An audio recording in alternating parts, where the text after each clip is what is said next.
Selamat malam, kita bertemu kembali untuk bersama-sama berdoa dan merenungkan firman Tuhan. Sebelum kita beristirahat pada malam hari ini, mari bersama kita siapkan hati kita berdoa.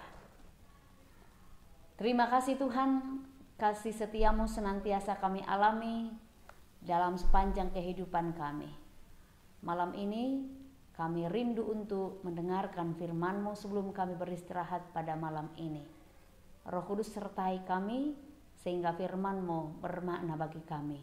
Demi Kristus Tuhan kami berdoa. Amin. Saudara, malam ini kita akan bersama-sama membaca dan merenungkan firman Tuhan dari kitab Keluaran pasal 15 ayat 22 sampai 25.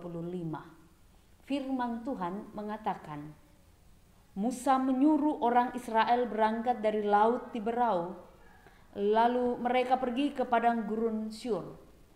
3 hari lamanya mereka berjalan di padang gurun itu dengan tidak mendapat air.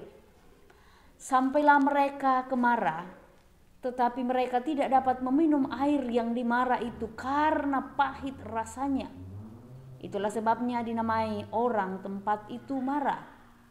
Lalu bersungut-sungutlah bangsa itu kepada Musa. Kata mereka, apakah yang akan kami minum?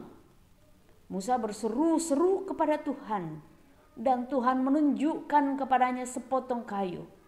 Musa melemparkan kayu itu ke dalam air, lalu air itu menjadi manis. Di sanalah diberikan Tuhan ketetapan-ketetapan dan peraturan-peraturan kepada mereka, dan di sanalah Tuhan mencoba mereka. Amin.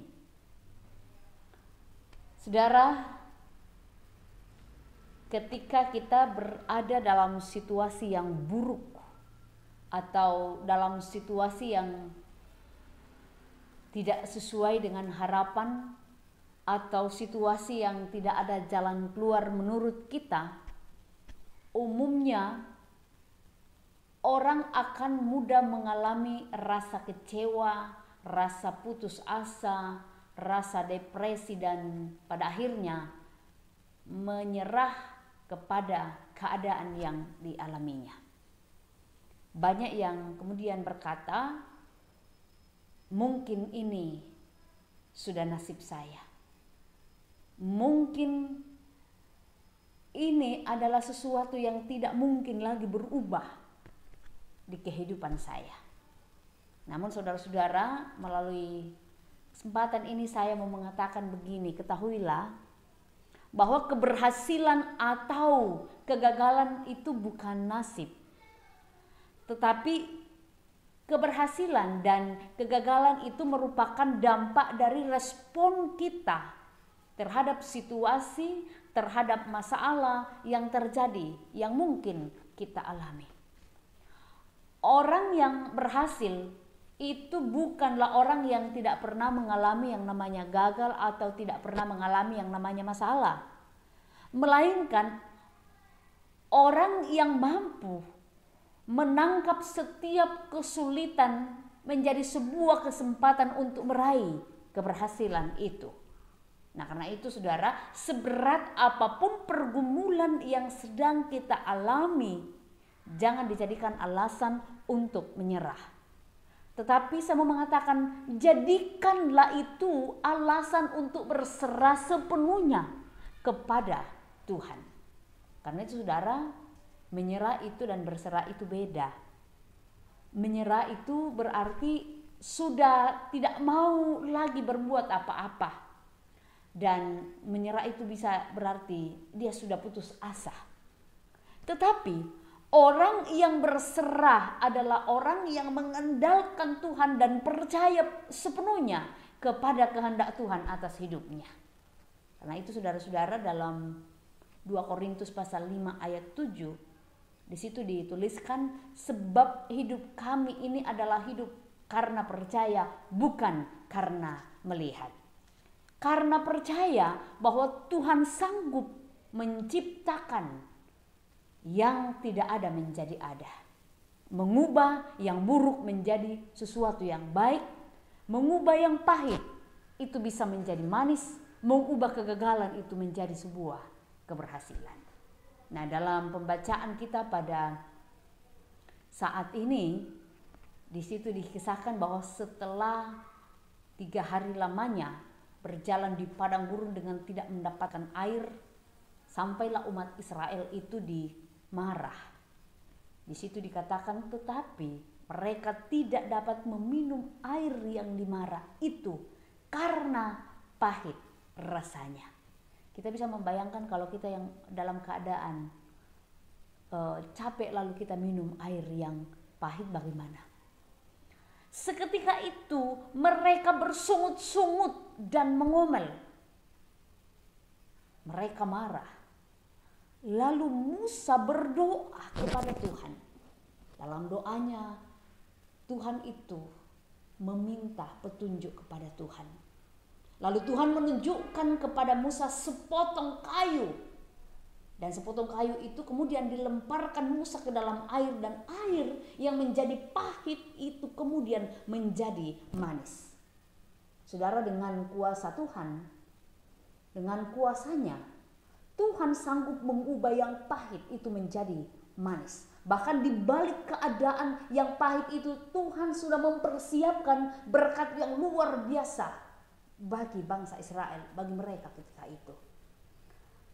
Sesudah itu, sampailah mereka di Elim. Kalau kita membaca kelanjutan dari pembacaan kita. Sesudah itu sampailah mereka di Elim.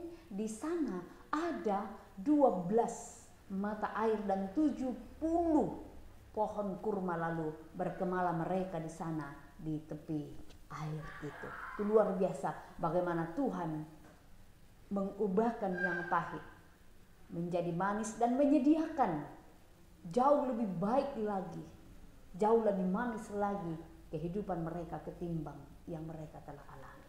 Karena itu camkan saudara, bagi setiap orang percaya, bagi setiap kita yang mungkin punya masalah, tapi tidak ada orang yang tidak punya masalah, camkanlah bahwa masalah itu bukanlah akhir dari segala-galanya, melainkan masalah itu adalah awal dari sebuah proses menuju rencana Allah yang indah dalam kehidupan kita. Tuhan memberkati. Amin. Saudara, mari bersama bersyukur. Kita berdoa kepada Tuhan. Kami sungguh bersyukur Tuhan. Kami boleh merenungkan firman-Mu bahwa ketika kami punya masalah, kami percaya bahwa seberat apapun pergumulan hidup yang kami alami, Tuhan senantiasa menyatakan yang terbaik bagi kami. Karena itu Tuhan ajar kami untuk senantiasa melihat setiap pergumulan hidup kami ini sebagai sesuatu yang akan menjadikan kami tetap menaruh pengharapan hanya kepada Tuhan, karena kami percaya dalam tangan Tuhan rencana kehidupan kami ini senantiasa indah adanya. Bapa di sorga, malam ini sebelum kami beristirahat malam, kami berdoa Tuhan sertai kami semua, seluruh jemaat-Mu di Jemaat Dadi, orang tua kami yang sudah lansia, yang secara fisik mereka kurang beraktivitas, kurang gerak karena persoalan usia. Kami mohon Tuhan kuatkan mereka, topang mereka. Kami juga berdoa Tuhan, jemaat-Mu yang sudah lama sakit di rumah masing-masing, kami mohon Tuhan kuatkan mereka supaya mereka senantiasa boleh merasakan jamahan kasih Tuhan. Jemaat-Mu yang saat ini sedang sakit dan dalam proses pemulihan, kami percaya pemulihan itu asalnya daripada-Mu yang terus menguatkan saudara-saudara kami seperti saudara kekasih kami Bapak Daniel Balakau yang saat ini sementara proses pemulihan setelah operasi. Juga Tuhan saudara kami Dr. Budi Karoma yang saat ini boleh diperbolehkan keluar dari rumah sakit di Banjarmasin dan saat ini sedang proses perawatan pemulihan di rumah. Juga Tuhan kami berdoa untuk saudara kami Mama Olan yang juga sudah lama merasakan keluhan karena sakit, tetapi kami percaya Tuhan kasih-Mu akan menopang saudara-saudara kami ini. Biarlah oleh topangan-Mu mereka dipulihkan oleh kasih-Mu dan mereka kembali melanjutkan aktivitas mereka seperti semula. Itulah harapan kami bersama Tuhan. Bapa di sorga, kami berdoa untuk seluruh rencana jemaat-Mu di Jemaat Dadi.